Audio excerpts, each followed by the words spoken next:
ಸರ್ವರಿಗೂ ನಮಸ್ಕಾರ. ಇಂದು ದಿನಾಂಕ 19/1/2026.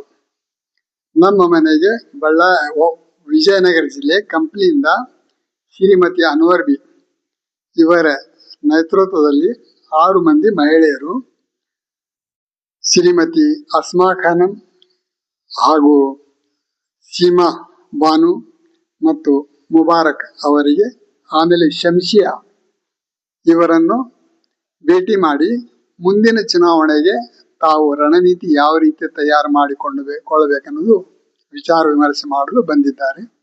ಅವರೆಲ್ಲರೂ ಸೇರಿ ನಮ್ಮ ಮನೆಗೆ ವಿಚಾರ ವಿಮರ್ಶೆ ಮಾಡಲು ಬಂದಿದ್ದಾರೆ. ಚುನಾವಣೆ ಅಂದಾಗ ವೋಟ್ ಚೋರಿ, ಆ ಚೋರಿ ಈ ಚೋರಿ ಅನ್ನೋ ಧ್ವನಿ ನಡೀತಾ ಇದೆ. ಆದರೆ ಇಲ್ಲಿ IAS ಅಧಿಕಾರಿಗಳು, IPS ಅಧಿಕಾರಿಗಳು, KS ಅಧಿಕಾರಿಗಳು, KS ಅಧಿಕಾರಿಗಳು ಪಕ್ಷಪಾತಿಗಳು ಮತ್ತು ಭ್ರಷ್ಟಾಚಾರಿಗಳು ಎಂದು ಲೋಕಾಯುಕ್ತರ ಬಲೆಗೆ ಮತ್ತು CBI ಬಲೆಗೆ ಬೀಳುತ್ತಿದ್ದಾರೆ. ಯಾವಾಗ ಇವರ ಅಂಡರದಲ್ಲಿ, ಇವರ ಅಧೀನದಲ್ಲಿ ಚುನಾವಣೆ ನಡೀತದೆ, ಆ ಚುನಾವಣೆ ಪಕ್ಷಪಾತವಾಗುತ್ತದೆ. ಪಕ್ಷಪಾತ ಆದಾಗ ನಮ್ಮ ಪ್ರತಿನಿಧಿಗಳು ಪಕ್ಷಪಾತಿ ಮತ್ತು ಭ್ರಷ್ಟಾಚಾರಿಗಳಾದರೆ ಅವರು ಪೊಲೀಸ್ ಅಧಿಕಾರಿಗಳಿಗೆ ಮತ್ತು ರೆವಿನ್ಯೂ ಅಧಿಕಾರಿಗಳಿಗೆ ಮತ್ತು ಇತರ ಅಧಿಕಾರಿಗಳಿಗೆ ಹಪ್ತ ವಸೂಲಿ ಮಾಡಲು ನಿಂತರೆ ಅಧಿಕಾರಿಗಳು, ಪ್ರಾಮಾಣಿಕ ಅಧಿಕಾರಿಗಳಿಗೆ ತುಂಬಾ ಕಷ್ಟ ಆಗುತ್ತೆ ಕೆಲಸ ಮಾಡಕ್ಕೆ. ದಕ್ಷ ಅಧಿಕಾರಿಗಳಿಗೆ ಕೆಲವೊಬ್ಬರಿಗೆ ವಿನಾಕಾರಣ ಅಮಾನತ್ ಮಾಡಿಬಿಡ್ತಾರೆ. ಫಾರ್ ಎಕ್ಸಾಂಪಲ್ ದಯಾನಂದ ಸಾಹೇಬ್ರು, ಅವ್ರದ್ದು ಏನೂ ತಪ್ಪಿರಲಿಲ್ಲ, ಸಸ್ಪೆಂಡ್ ಮಾಡಿಬಿಟ್ರು. ಆಮೇಲೆ ಬೇರೆ ಕಡೆ ಸ್ಥಳ ಕೊಟ್ರು. ಅವ್ರಿಗೇನೋ ಸಸ್ಪೆಂಡ್ ಮಾಡ್ತಾರೆ, ಬಟ್ ಆ ಸಮಯದಲ್ಲಿ ಜನರಲ್ಲಿ ಮತ್ತು ಅವ್ರ ಮನೆಯವರ ಮನಸ್ಸಿನ ಮೇಲೆ ಏನು ಪರಿಣಾಮ ಬೀರುತ್ತೆ ಅನ್ನೋದು ಅದು ತುಂಬಾ ಕಷ್ಟಕರ. ಆಮೇಲೆ ಕೆಲವು ಪೊಲೀಸ್ ಅಧಿಕಾರಿಗಳಿಗೆ ಸ್ಟೇಜ್ ಮೇಲೆ ಬೆಳೆಯಕ್ಕೆ ಹೋಗ್ತಾರೆ. ಆಮೇಲೆ ಅಧಿಕಾರಿ ಎಲ್ಲಿದೆ, ಅವ್ರ ಅಧಿಕಾರಿಗಂತ ಹ್ಯಾಂಗೆ ಅವರು ಇದು ಮಾಡಬೇಕು. ಹೀಗಿರುವಾಗ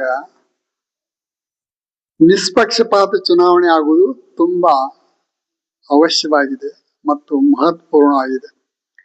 ಚುನಾವಣಾ ಆಯೋಗದ ಮುಖ್ಯ ಅಧಿಕಾರಿಗಳು ನಿಯೋಜಿತರಾದಂತ ಚುನಾವಣಾ ಅಧಿಕಾರಿಗಳಿಗೆ ನಿಯೋಜನೆ ಮಾಡಿಕೊಳ್ಳುವ ಮೊದಲು ಅವರು ಪ್ರಾಮಾಣಿಕರ, ದಕ್ಷರ, ನಿಷ್ಪಕ್ಷಪಾತ ಚುನಾವಣೆ ಮಾಡಬಹುದಾ ಅಂತ ಒಂದು ಸ್ವಲ್ಪ ಅವರ ಪರಿಚಯ ಪಡೆದು ಅವರಿಗೆ ನೇಮಕ ಮಾಡಿದ್ರೆ ಒಳ್ಳೇದಂತ ನಾನು ಭಾವಿಸಿದ್ದೇನೆ. ಅದಲ್ಲದೆ ಇವತ್ತು ಯಾರಿಗೂ ಭದ್ರತೆ ಇಲ್ಲ. ಆ ಭದ್ರತೆ ಕೊಡೋರು ಯಾರು ಅನ್ನೋದು ಒಂದು ತುಂಬಾ ವಿಶೇಷ ಇದೆ. ಈ ಬಗ್ಗೆ ನಮಗೆ ನನ್ನ ಮನೆಯಿಂದ ರಾಜ್ಯಪಾಲರ ಕಚೇರಿವರೆಗೆ ಹಾಗೂ ರಾಜ್ಯಪಾಲರ ಭೇಟಿಯಾದ ನಂತರ ರಾಷ್ಟ್ರಪತಿ ಭವನದವರೆಗೆ ಹೋಗಲು ರಾಷ್ಟ್ರಪತಿಗಳು ಮತ್ತು ರಾಜ್ಯಪಾಲರು ತಮ್ಮ ತಮ್ಮ ಸರ್ಕಾರಕ್ಕೆ ಆದೇಶ ನೀಡ್ತಾರ? ಸರ್ಕಾರಗಳು ತಮ್ಮ ಅಧೀನದಲ್ಲಿ ಕಾರ್ಯನಿರ್ವಹಿಸುವಂತ ಪೊಲೀಸ್ ಅಧಿಕಾರಿಗಳಿಗೆ ಮತ್ತು ರೆವಿನ್ಯೂ ಅಧಿಕಾರಿಗಳಿಗೆ ಆದೇಶ ನೀಡ್ತಾರ ಅನ್ನೋದು ನನ್ನ ಪ್ರಶ್ನೆ.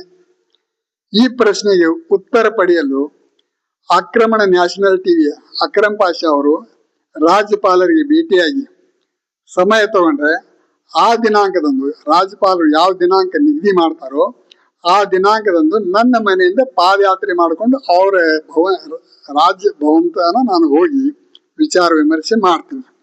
ಇಲ್ಲ, ಅವರ ಆಸಕ್ತಿ ಪಟ್ಟು ಅವರಲ್ಲಿ ಭದ್ರತೆ ಇದೆ, ಕಾರ್ ವ್ಯವಸ್ಥೆ ಇದೆ, ಇನ್ನೂ ಹಲವಾರು ವ್ಯವಸ್ಥೆ ಇದೆ, ಅವರೇ ನಮ್ಮ ಮನೆಗೆ ಬಂದ್ರೆ ನಾನು ಸ್ವಾಗತ ಮಾಡಿ ಸನ್ಮಾನ ಮಾಡಿ ನನ್ನಲ್ಲಿ ಇರುವ ವಿಷಯಗಳು ಅವರಿಗೆ ಕುಲಂಕುಷವಾಗಿ ತಿಳಿಸುತ್ತೇನೆ. ಸರ್ಕಾರ ಹ್ಯಾಂಗೆ ನಡೆಸಬೇಕನ್ನೋದು ಗೊತ್ತಾಗುತ್ತೆ. ಇಷ್ಟೇಳಿ ನನ್ನ ಮಾತು ಮುಗಿಸುತ್ತೇನೆ. ನಾನು ಹಜರತ್ ಅಬ್ದುಲ್ ಕರೀಂ ಹಾಸಿಂ ಪೀರ್ ದೇಸಾಯಿ, MA B.Ed, ಕನ್ನಡ, ಹಿಂದಿ, ಉರ್ದು, ವಿಚಾರವಾದಿ, ಕ್ರಾಂತಿಕಾರಿ, ಕವಿ, ರಾಷ್ಟ್ರೀಯ ಅಧ್ಯಕ್ಷ, ನವರಂಗ್ ಕಾಂಗ್ರೆಸ್ ಪಾರ್ಟಿ, 9731269463. धन्यवाद. जय भारत, जय हिंद, जय कर्नाटक. वालेकुम, मेरा नाम अस्मा खानम। मैं सोशल वर्किंग में बहुत मेहनत पढ़ता हूँ लीडर बन को। आज हमारे एरिया में एक लेडीज जो हमारे बहन सीमा हमारे साथ बैठे हैं, आरटी नगर से ये बार इलेक्शन में इंशाल्लाह खड़ रही, तो उन खड़ से हमने खुशी उनके वास्ते हमें पूरा मेरे को सपोर्ट करेंगे इंशाल्लाह। अस्सलाम वालेकुम। आरटी नगर वार्ड 33 से मैं सीमा बानो इंडिपेंडेंट कॉर्पोरेटर को खड़ना करको हूँ। सो तमाम हमारे माँ बहना से गुजारिश है कि मेरी सपोर्ट करो, क्यों कर को बोले तो आगे चल को इंशाल्लाह उनके फ्यूचर के वास्ते कुछ कर सकती हूँ। मैं शमसिया सुल्ताना लेडीज कमेटी की लीडर बोल रही हूँ।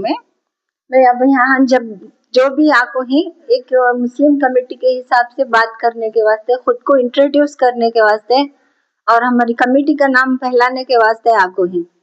अस्सलाम वालेकुम रहमतुल्लाहि बरकातहू। मेरा नाम मुबारक खान मुल्को।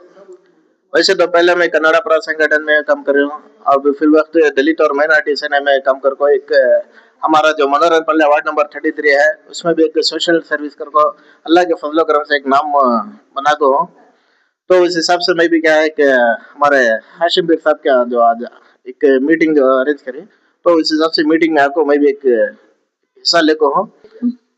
मेरा नाम अनवर भी है, बल्लारी की मुस्लिम अध्यक्षा, इसकी लीडर हूँ सर। मैं भी हमें भी सब औरतें मिलकर सब वो काम करना बोल